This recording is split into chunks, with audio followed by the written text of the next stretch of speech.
persistent unemployment, untreated mental illness, addiction, and homelessness. Your tax-deductible donation, no matter the size, can help break down the barriers to employment and pave the way for brighter futures. Let's stand together as a community and show our support. Visit betterfuturesminnesota.com and click the Give to the Max button at the top of the page to contribute to this vital cause.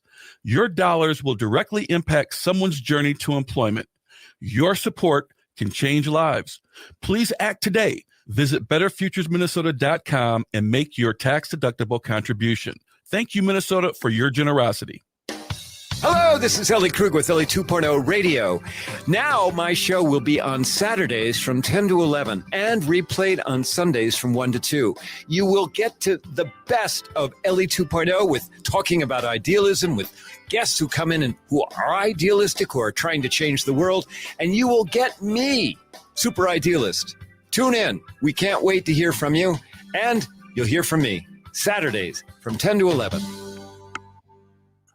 With a look at your AM 950 weather, I'm Patrick Lilia. Cloudy tonight with a low of 29, then Friday sunshine with a high of 44. Hell is empty and all the devils are here again offers a much-needed communal laugh and is in the spirit of radical inclusion. Performances are at the Luminary Arts Center in Minneapolis now until November 18th. Get your tickets at interactcenterarts.org. Portions of the following program may be pre-recorded. The views expressed and the opinions given by the individual host, guest, random reptoid, or chupacabra may not necessarily reflect those of AM 950 Radio, its affiliates, or its sponsors. Now, it's time to step into the unknown.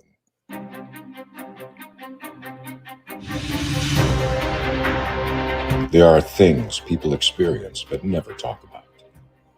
A shadow moving in the corner, flickering of the lights, a disembodied voice. We invite you to talk with us, share your story, share your experience, because this isn't just your story, this is our story. This is GhostBox Radio with Greg Bakun. And this is GhostBox Radio on AM 950, where every night we talk about the paranormal, ufology, Bigfoot, and so much more. My name is Greg Bakun, and thank you very much for joining us on this fantastic Thursday evening. A little bit blustery, wouldn't you say, Adam? Yeah, it only went from 64 at like 4 o'clock this afternoon to 39 at my house by 5:30. Wow. Just a tad bit blustery. Tad bit blustery. That's, yeah, very much so. Now, I saw that you grilled yesterday, right? Yes, it was dark, but it was like almost 60. So I had to pull it out one more time at least to get one more grill in. Keep it clean over there. So the I don't know if you saw the steak I did on Saturday. It was a great grill that I did. If I don't mind saying so myself, but that was in the dark. That was completely in the dark. I did not see what that looked like until I brought it into the house. All right. So about a year or so ago, before Halloween, one of the cell phone companies gives things away on Tuesdays. Mm-hmm. And that's part of the cell phone company I'm with. They don't sponsor us, so I'm not going to say their name. But they gave away headlamps for trick-or-treaters last year. So I've been using the headlamp, not to go trick-or-treating, but when I go out and grill and it's dark, or when I got to take the dog out at night, I'll have a little headlamp. So that's how I could see that my stuff was done last night. And of course I'm out there like with like timers and stuff with my phone and everything, which, funny enough, has a flashlight in it. Yeah. Why would I think of using it though? Well, see, my phone is just used for Spotify because I time everything out by whatever album I'm listening to. Yeah. Yeah, no, I get it. It says the hot dogs are done when White Snake is finished, right? Is that?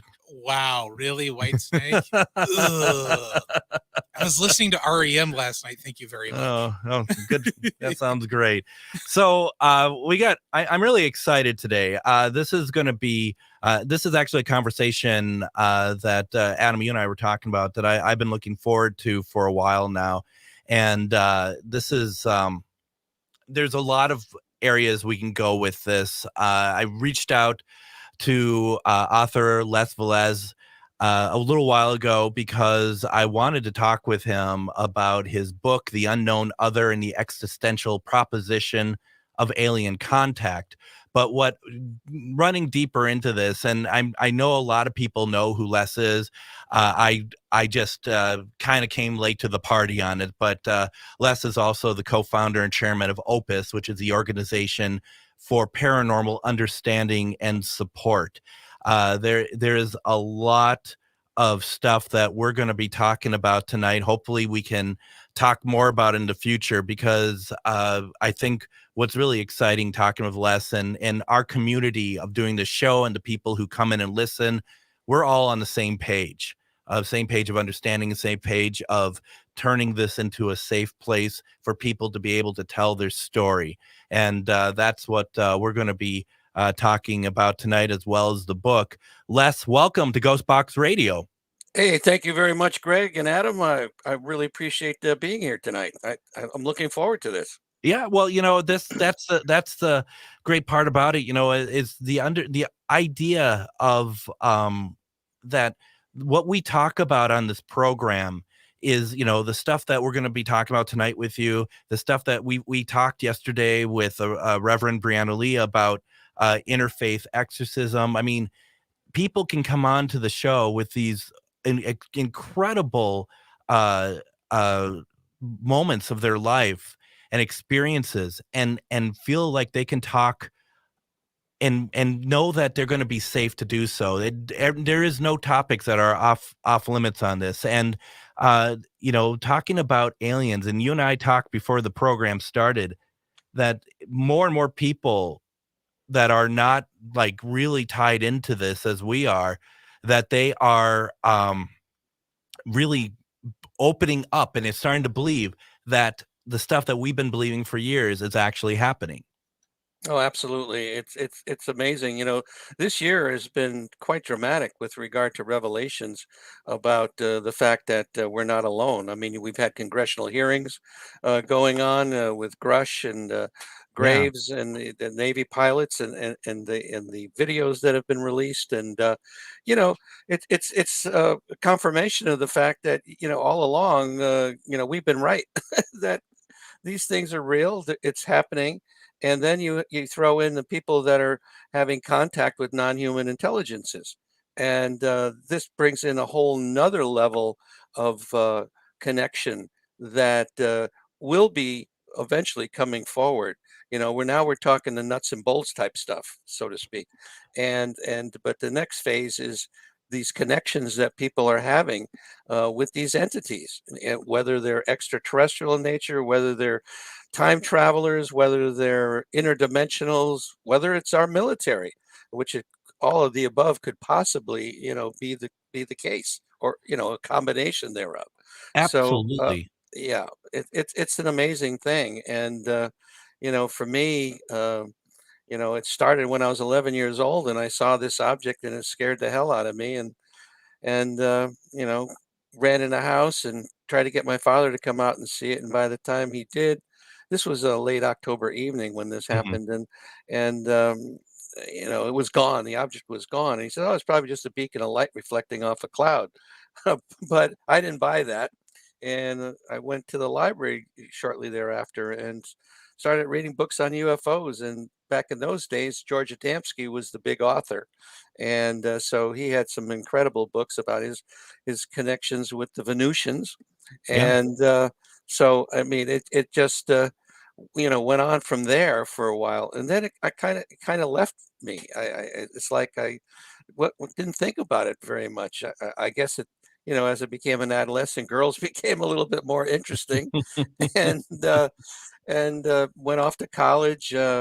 Eventually got married after I got out of college. Went in the service. Spent 6 years in the service, and moved out to California in 1985 from Connecticut, where I was raised and eventually lived for a while, and picked up the newspaper, and Stanton Friedman, a nuclear physicist, was going to come to San Jose City College to talk about UFOs and a government cover-up. Well, it was like somebody threw a switch. I said, "Oh my God, I got to see this guy." Like, you're back now. You're back into it now. Yeah, now I'm back into it. And I went there, and it was an amazing lecture. And on my way out, there was a table there in the foyer, manned by a person from MUFON, the Mutual UFO Network. And so they have a monthly journal. And so I decided I'm going to get this journal, which talks about various cases that they've been investigating. And after a while, that wasn't enough for me. So I decided I'm going to take their field investigator training course. Mm. And I passed it, and I started to do investigations. And that's when things got really interesting.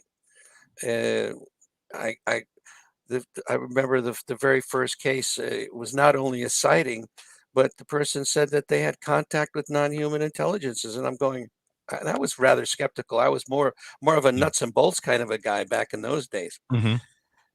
But then I investigated another case, and almost without exception, all the cases were not only sightings, but people were saying that they had contact. And so I said, okay, there's something to this. And then one of the persons one day said to me, "Do you know of other people having these kind of experiences?" And I said, "Yes, I do." And the next thing I'm facilitating a support group in my office.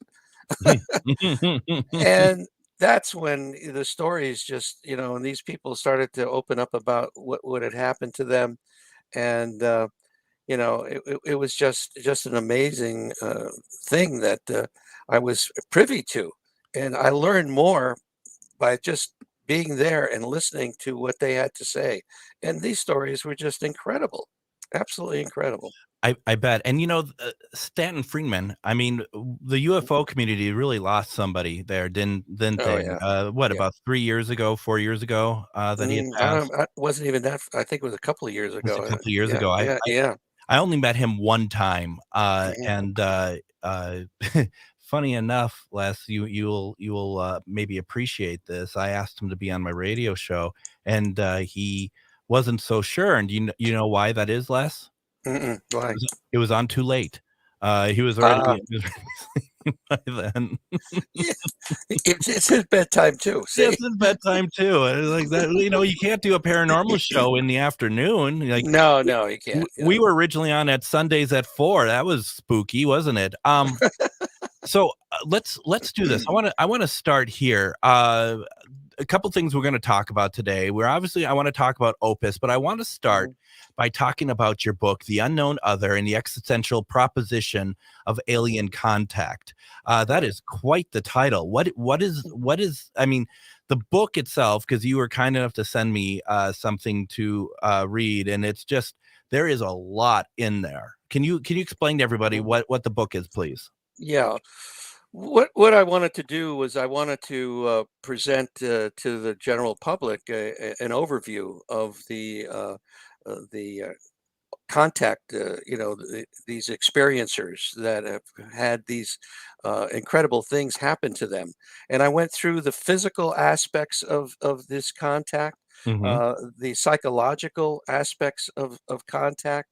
And then I threw in some of the latest stuff as far as the report from the federal government, from the ODNI, and some of the conversations that the pilots had when they had their sightings of the Tic Tacs.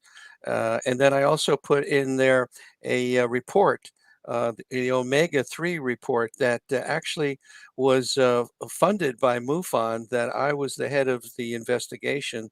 And I worked with two psychologists we took 71 people that were claimed that they had contact with non-human intelligences, and 51 people that were a control group.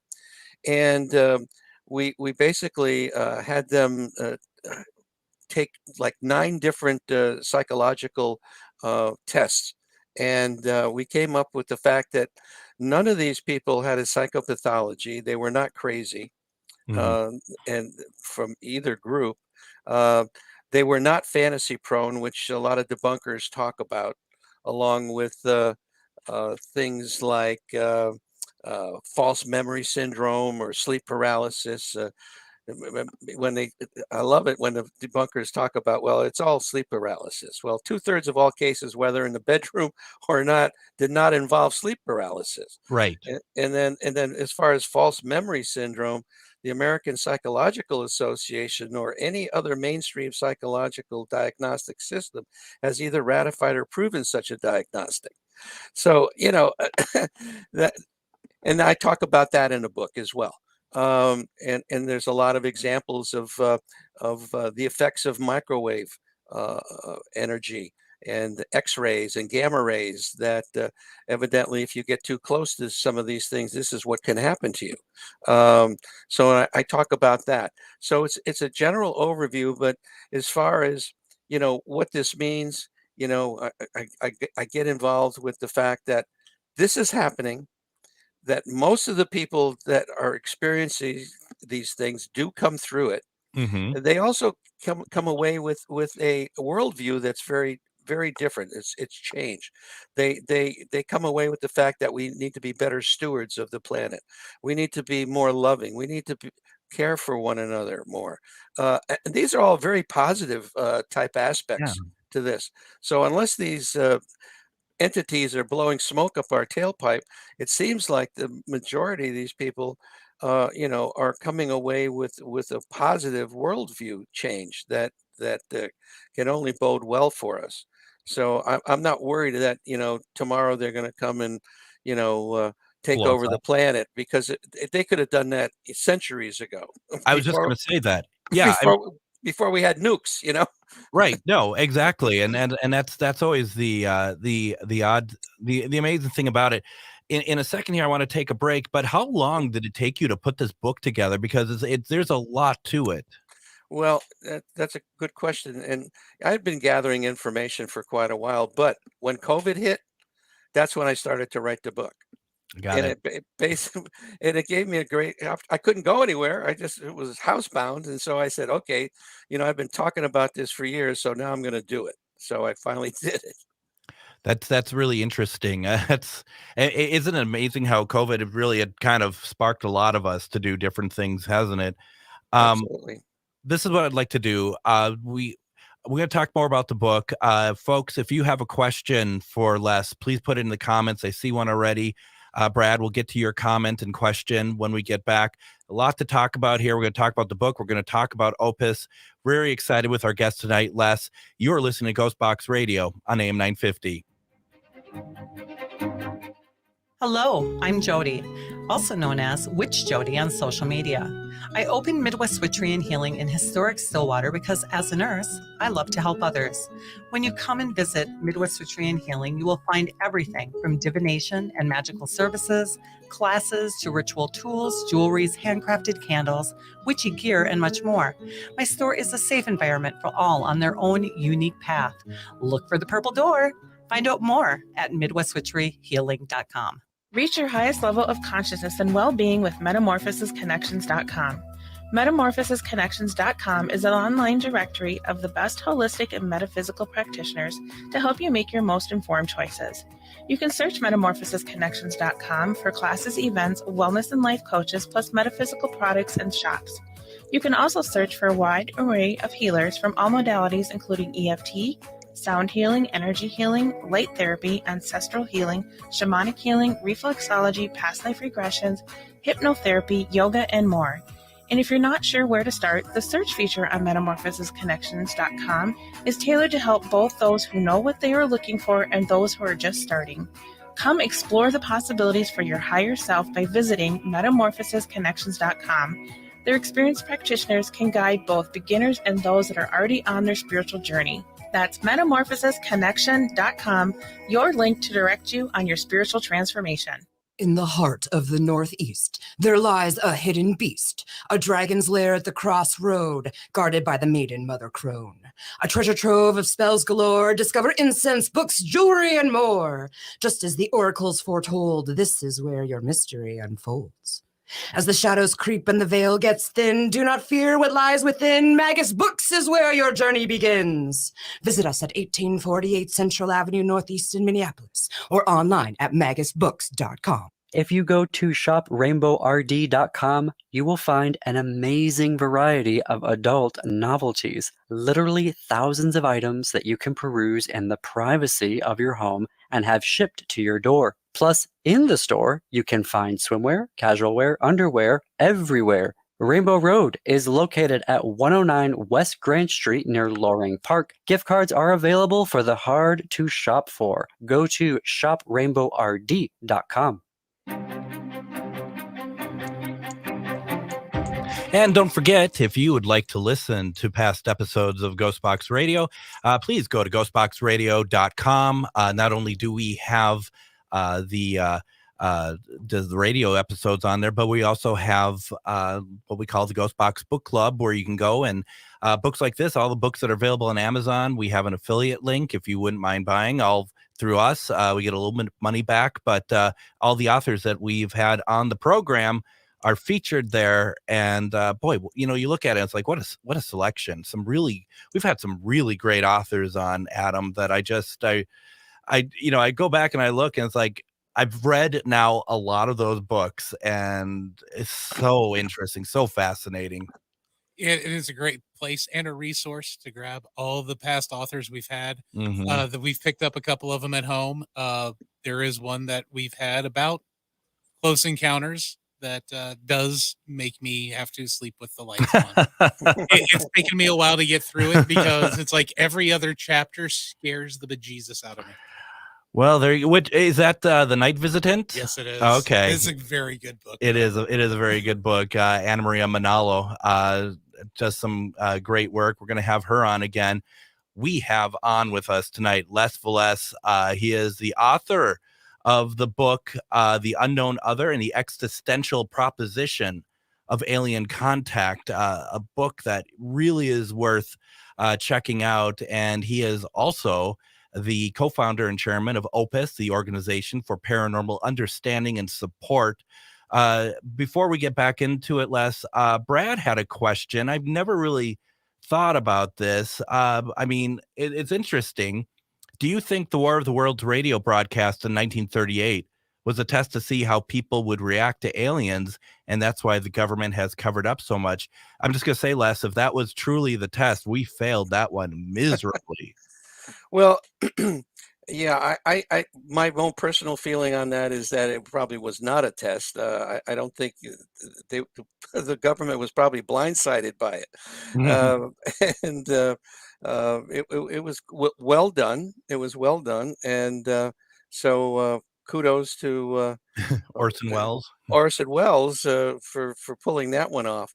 But it also shows that people can be taken in by this, and you talk about false flag operations that is being talked about more recently. Yeah. That might be a possibility that this would be going on in order to foment some other type of reaction that will cause our government to act in a certain way, which none of us would probably like. No. So, do you think, and the idea of false flags really depresses me, because it's applied to a lot of things that if that was true, that some of these things were false flags, that would really just really erodes at me. But so putting that to the side, do you think there's been any sort of alien related false flag operations or something that either is, I mean, I don't want to say cover up, because we can name those till the cows come home, but anything that might be like a false flag that is like maybe some sort of alien interference or activity or anything? Yeah, I can't point to any one particular thing. I mean, Yeah. the case down in Arizona in '97.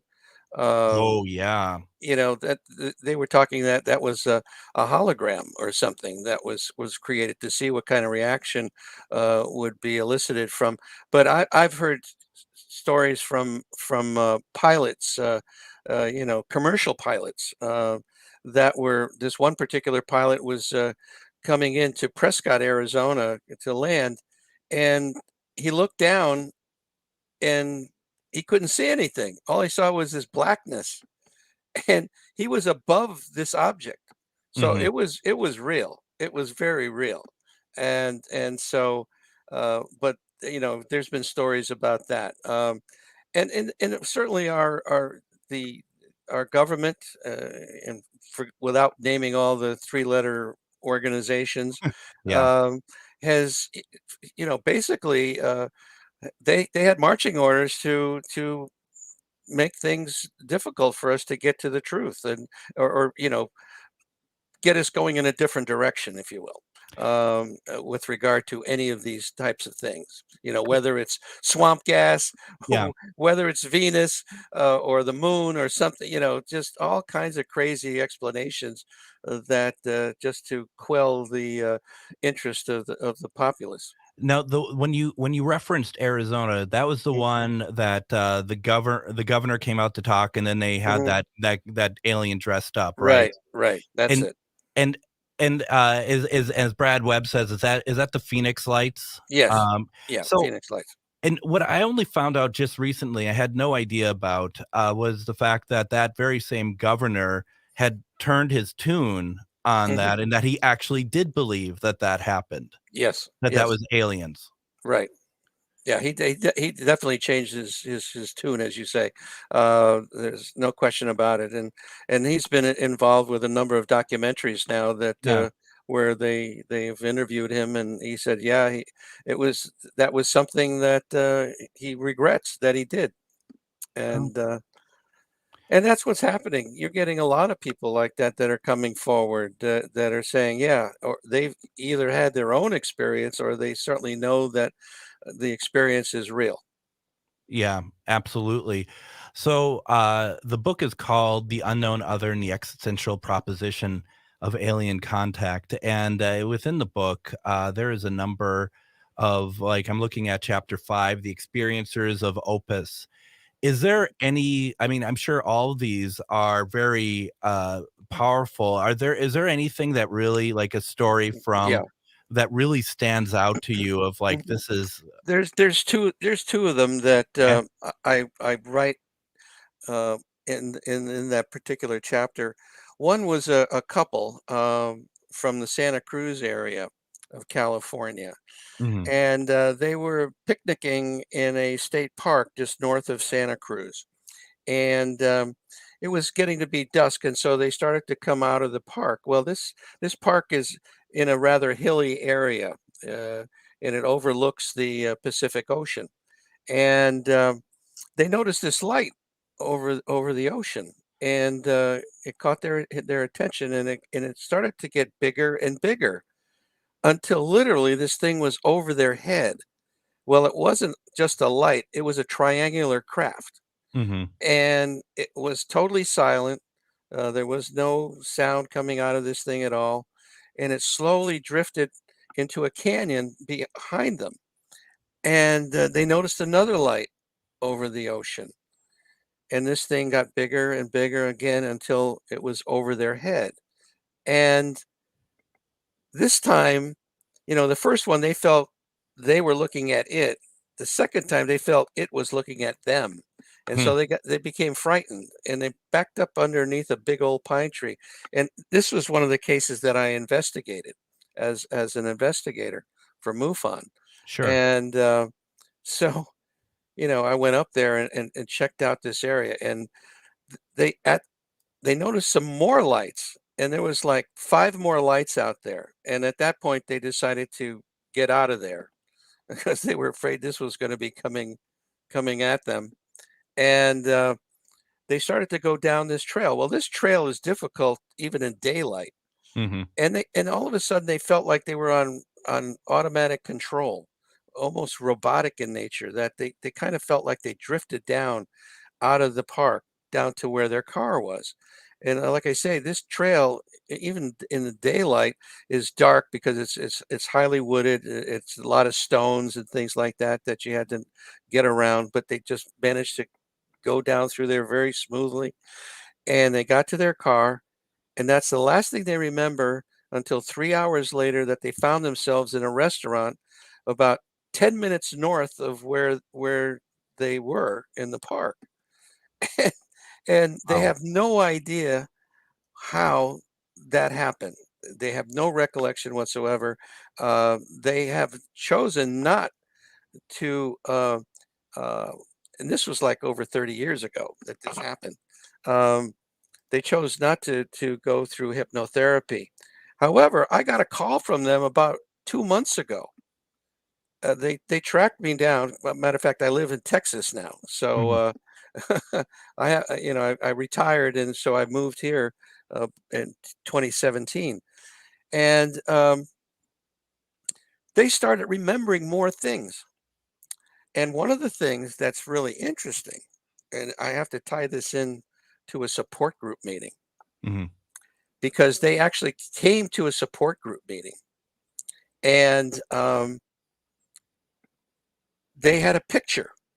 They had developed a rash after this experience, and they went to a doctor. I think they went to his doctor first.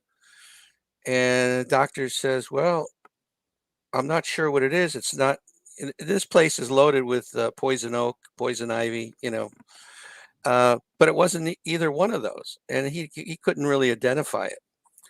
So then they eventually went to her doctor, and he says, well, maybe it's a reaction to something external, or, something else going on. But again, I don't recognize it. So they came to this meeting, and they showed this picture of this rash. And almost without exception, the people in the group, almost all of them had the same kind of rash at one point. Oh boy. Then this is where it really got interesting. One of the people in the group at that time says, I think I know what it's from. And so we're sitting there with our mouths open and say, what? So what do you feel it is? It's a reaction to the fluid that they dip you in when they bring you on board the craft to sanitize you. Now, so Goodness. this call, now getting back to the call I just got from them, the woman in the couple, they used to be married back then. Now they're separated. And she has vivid memory of being dipped in a fluid. She has it just came finally bubbled up in her conscience. So, this is incredible. Absolutely incredible. It is incredible.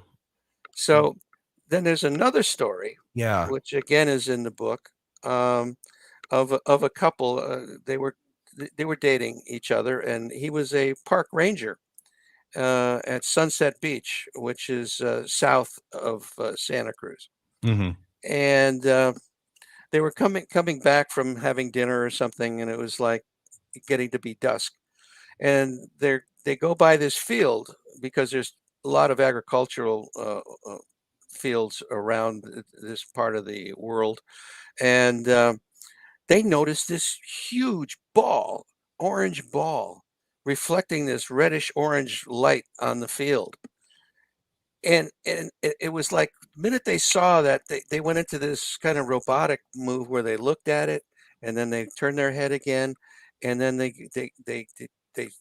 had slowed down to see this thing, and then it's just like they went back to where he was staying. And the problem with that, it was getting to be dusk, so it was around 5 something. They didn't get to where he lived for till 9 o'clock. Wow.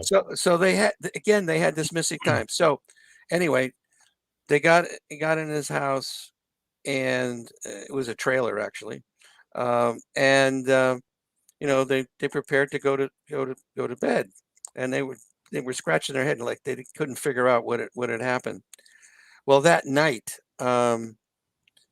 these grays literally came through the wall, picked him up, took him through the wall.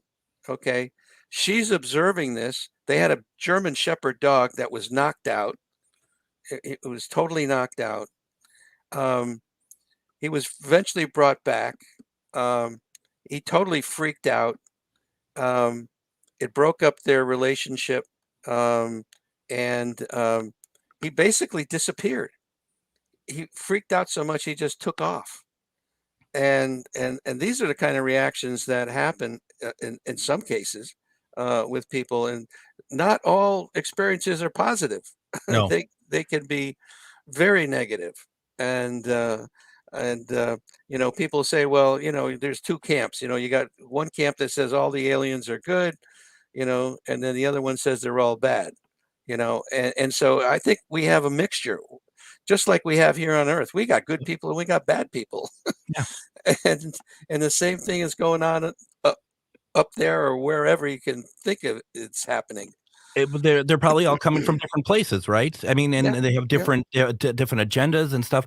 What you said about the Greys coming through the walls and stuff. For people who've listened long enough to this program, and a lot of you are going to know exactly where I'm going to go to here. I firmly believe, and I firmly feel like I've experienced it myself, of Greys who are able to basically camouflage themselves. That they can, and I don't think we're saying dissimilar things here, of that they can, if you call them in, they will show up, and you may not see them, but that they will, that they might be there for all you know.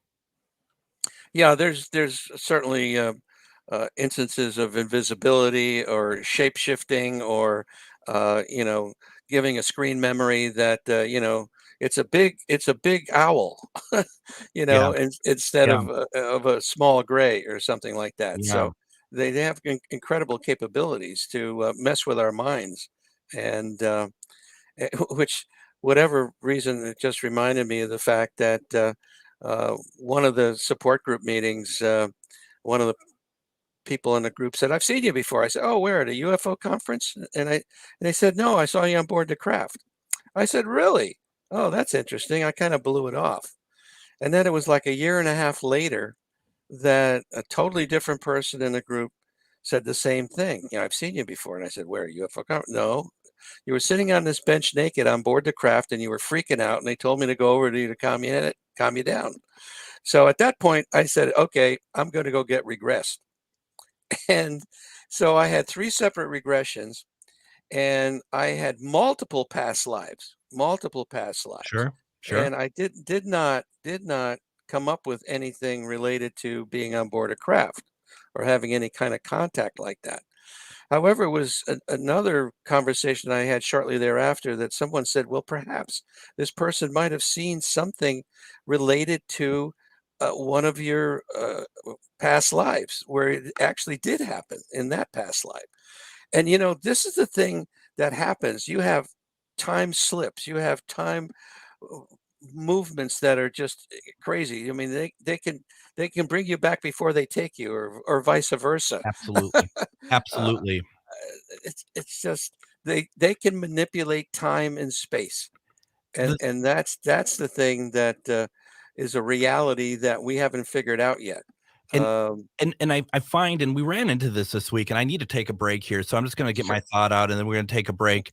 Is that I ran into this week with people who don't want to be open-minded to understand that that just because we don't understand it doesn't mean it doesn't exist.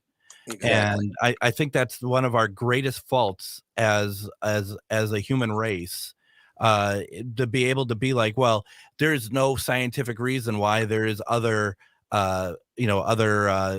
species out there, but there's a ton of reasons why there is, and it doesn't, just because they visit us and they're nowhere near our solar system, and maybe they are, doesn't mean that there's not different reasons and not different ways for them to visit us. So exactly. All right. Why don't we do this? Let's go ahead and take our next break, because I want to make sure that we keep our conversation going with less. People keep putting questions into the chat. We are going to get to those when we get back. What a great conversation. You're listening to GhostBox Radio on AM 950.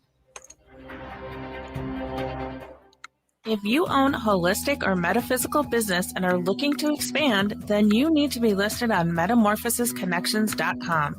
It's a network where you can grow with like-minded practitioners and reach new clients. Metamorphosisconnections.com is an online directory you need to list yourself and your business. Our platform makes it easy for you to create listings of your products and services, and you can also choose to list your classes, events, and so much more. MetamorphosisConnections.com helps you create weekly and monthly promotional ads targeted towards your potential clients and promotes them for you via social media and newsletter. There are clients searching for your specialty right now. Let us help them find you. Start your listing today so you can share your own unique gifts and talents by finding the level of membership that best fits your needs. Let us help you reach your clients that are searching for what you do. Visit MetamorphosisConnections.com and sign up today. Hello, I'm Jody, also known as Witch Jody on social media. I opened Midwest Witchery and Healing in historic Stillwater because as a nurse, I love to help others. When you come and visit Midwest Witchery and Healing, you will find everything from divination and magical services, classes to ritual tools, jewelries, handcrafted candles, witchy gear, and much more. My store is a safe environment for all on their own unique path. Look for the purple door. Find out more at MidwestWitcheryHealing.com. Lewis Black, Goodbye Yeller Brick Road, the final tour. Look, to allow QAnon to run amok, they're nuts, okay? And I don't give a if your cousin's in QAnon and you don't think he's nuts. I'm not a psychiatrist, but I know cray when I see it. Lewis Black, live on stage in the Mystic Showroom, Friday, April 26th. Get tickets this Friday at 10 a.m. at the Mystic box office or online at mysticlake.com. For more, visit lewisblack.com. With a look at your AM 950 weather, I'm Patrick Lilia. Cloudy tonight with a low of 29, then Friday sunshine with a high of 44. Vinaigrette can add the perfect complement to your next home-cooked meal. Taste test their wide selection of oils and vinegars, and they'll bottle it for you right on the spot. Vinaigrette is located at 50th and Xerxes in South Minneapolis. Check them out at vinaigrettemn.com. And join me next week on GhostBox Radio with Greg Bakun. Now, Friday, we're not going to have a show. We're going to do a rerun of a Casual Friday episode. Really what's going on is that I have an investigation tomorrow over the weekend, so I won't be able to do a show. Next week is a short week, but boy, what a week it's going to be. Monday, we're going to be doing some true crime. On Wednesday, we're going to be talking with Brian Dunning about the 60th anniversary of the JFK assassination. We're going to be talking some conspiracy theory stuff and some other stuff that's attached to that as well. Thursday is the 60th anniversary of Doctor Who, which is one of my favorite programs. That is Thanksgiving Day, but we're still going to do a program about it to celebrate that. But Tuesday, this is going to be very interesting, folks. We're going to have a very special episode where we have Todd Gatewood on. He's the researcher, archivist of the 1967 Patterson film. He's been doing a lot of work on it, talking about a lot of clarity, talking about stuff we haven't seen before. We're going to talk about that. We're one of the first to really get to that, and we're very excited for that. So mark your calendars for Tuesday, November 21st, as this is going to be a very interesting episode, and I cannot wait. We are, though, having a fantastic conversation with Les Velez. We are talking about his book, The Unknown Other and the Existential Proposition of Alien Contact. And Les is also the co-founder and chairman of OPUS, the Organization for Paranormal Understanding and Support. Adam, based on the stories you've been hearing tonight, is it going to be a lights on sort of night for you when you sleep, or? Actually, it's going to be a hard night to sleep because what Les has been talking about today, what we've had other folks on talking about their encounters with aliens. Yeah. These people have never met each other, from our alien special that we did a couple months ago to tonight's interview to some of the authors we've had on. There's always these same points that everybody seems to mention. Yeah. And yet none of these folks know each other. But this is why I always find these alien shows so intriguing, because of that, the rashes, the time slips. For folks that have never spoken to each other, why are we getting close to the same story almost all the time, especially when it comes to the Greys? Absolutely. Les, can I show you a picture here real fast? Sure. Have you seen this before? Oh, going through a portal. right? Yep. Yep. So I've seen this. For people who listen to the program, they know. I mean, I don't mean to be bringing out the same stuff over and over again, but Mhm. what this is validation as well. I was over at my friend John's house in Wisconsin, where out in the country where the sky is super clear, and we were just looking up in the sky, and we saw this happening. And his wife is like, "Well, that's just Starlink. That looks nothing like Starlink. We know No, Starlink is like not at all. not even close." Yeah. This we stopped counting at 70 ships coming out. Wow. That's amazing. I mean, and who knows how many before we started counting, you know what I mean? Right. Exactly. Uh, Exactly. do you think we're just becoming more perceptive, or do you think any sort of alien activity is trying less to veil itself to us? I think it's a combination of things. I think it's we're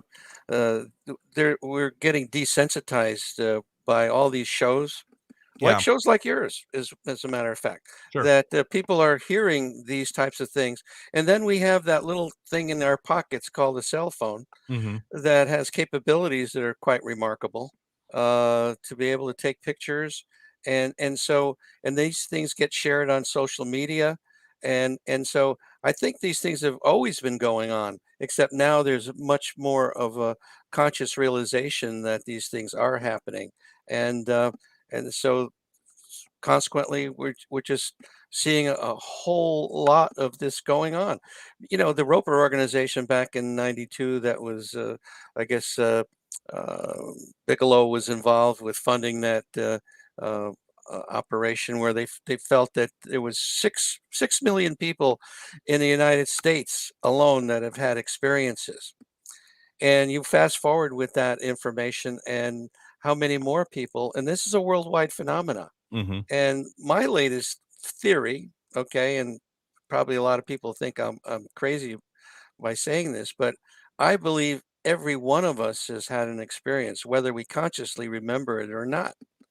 And and because they have a capability to basically bury this realization quite far in our brains and our psyche, and but yeah, that's my latest theory on this, and it's just part of another reality that we don't understand. You know, the aliens talk about reincarnation, that Yeah. this is a part of how the universe operates. So it's absolutely fascinating, when you start hearing all these things, and you know, uh, one of the things that people talk about, especially debunkers, well, where's the evidence? Well, did you ever hear about implants? Right. These are objects like the late Dr. Roger Lear did a fantastic job of investigating 17 patients where they took these things out, and some of these are actually transmitting deep space frequencies in the FM band. Um, they are made up of materials that are not earthly in nature. So who's doing it? Is it the aliens, if you want to use that term, or is it our government? I mean, it's a whole bunch of stuff. One thing before we close out, I want to get this out there Yeah. because this is important, Please do. for me and in the organization that I'm part of. OPUS, the Organization for Paranormal Understanding and Support. Basically, our mission, simply put, is to help people having these experiences. And how we do this is that we have a totally confidential online international support group. We have almost 400 people from around the world, literally around the world, that are talking 24/7 about their experiences. So that has proven to be a major factor in helping these people, that they know that they're not alone, because in many cases they can't talk to anybody. Right. And a lot of them have gone to a psychologist or a psychiatrist, and they find out that they don't have a psychopathology. So then what? So what do they do with this thing that's going on with them? The next thing we do, we have a referral network of mental health practitioners and hypnotherapists, and we're always looking for more licensed mental health practitioners and certified hypnotherapists, from around the country. So if, I noticed one of your advertisers, the Metamorphosis Connection, Mhm. has a listing of people like that. Matter of fact, I'm Yep. going to contact them after this and see if we can, you know, give their people some more business, especially if there's people in the Minnesota area that are looking for help. That's Uh, fantastic. and then we have a triage group called the EST, the Experiencer Support Team, that are very familiar with these topics. Which, as it turns out, we're open to all types of paranormal. We can talk about poltergeist activity. We can talk about Kundalini awakening, spiritual awakening. Um, but our main focus over the years, just because of the people that come to us, are talking about their contact with non-human intelligences.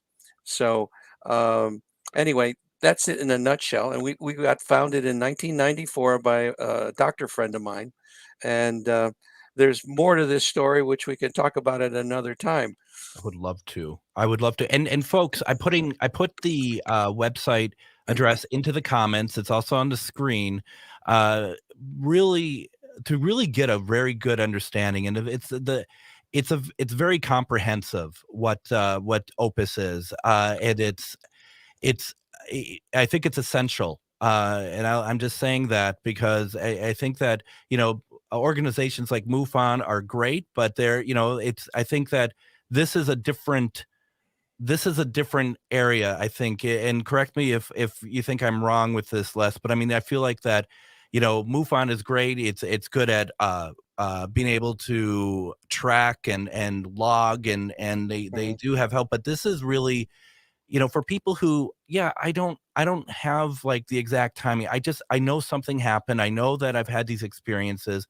I just need to talk to somebody. I need to be accepted. And I think that's what Opus is about, right? Exactly. And let me just throw out some more information Yeah. quickly. Is that I was the one that actually years ago, well, I think it was like 20 2007, that I talked to the international director of MUFON and said, I think you guys are missing a boat.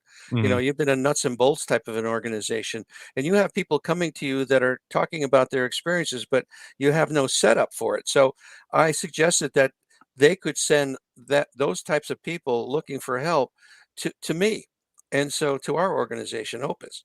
And so that happened for quite a while. And then finally the light bulb went off and they decided to put together an organization that Kathleen Martin eventually got started. And they do have a group now within MUFON called the ERT, the Mhm. Experiencer Resource Team, uh, that is set up to do a similar thing. However, they don't have an online support group. They do have a referral network of hypnotherapists and mostly hypnotherapists is what their list is all about. Um, and in some cases, some of the mental health people. But we're on the same page. As a matter of fact, we actually share resources in that regard. In other words, if we come up with a name, we'll send it to them so they have it, and vice versa. Well, they'll send us the name of somebody that they put on their list, which is important. We have a good relationship with them. But this is a need that is going to get bigger, Yes. especially as these congressional hearings go on and on. As a matter of fact, there was another one today that behind a skiff, evidently, where Grush got his top secret clearance renewed, and so they were going to be talking about where the bodies are supposedly, Oh. and who's got them, and etc. So it's going to be interesting to see what comes out of that one. Truly, more to come. Yep. In that area. As we have about a minute and a half left. Mhm. In your experience of doing this for a while now, would you have ever thought that we've got to this point of congressional hearings and that they're kind of sticking with it? No, no. This is a huge surprise and a great surprise. You know, I do an interview as well on our site. We have interviews that I've done with people, and one of the people, John Ramirez, ex CIA guy, Mhm. uh, told me about the fact that there was going to be some pretty interesting revelations, and supposedly there's more to come by people with stars on their shoulders. Oh, That's interesting. So if that comes forward, then it's going to be a whole nother ball game. And there seems to be two factions going on right now. You got the people that want this to come out, and you got people mostly in the Defense Department that don't want it to come out. And I can understand that, from national security issues, that if we have the technology and we have all this stuff going on, we certainly don't want our enemies, the Chinese or the Russians, to understand that. So very true. Very true. Folks, once again, as we're wrapping up here, first of all, the name of the book is The Unknown Other and the Existential Proposition of Alien Contact. That is available on Amazon. We're going to also put it up on our website, ghostboxradio.com, under Ghostbox Book Club. But also, please check out opusnetwork.org. Once again, that is the Organization for Paranormal Understanding and Support. Les, what you're doing is truly phenomenal. What you and your team and your group and your organization is doing is truly phenomenal. Thank you so very much for all that you're doing. Well, thank you. And I really appreciate being on your show tonight, Greg. And Adam, thank you as well. And look forward to being back on here. We would love to have you back on. People in the comments are asking when you're going to be back on, and anyone who has questions on stuff like that. And I'll get you Char's name as well from the Metamorphosis Connection, and you can have a conversation with her as well. Oh, perfect. Thank you. Yeah, she is fantastic. She is all about this. You two are going to be able to work very well together. Super. That's great. And, this is it for me this week. I'm going to be doing an investigation this weekend. So once again, we're going to be back on Monday with Joe Kistner. And on Tuesday, we're talking about that Patterson-Gimlin film. Adam, thank you very much for everything. And we'll be back next week. Everyone, take care. Your radio station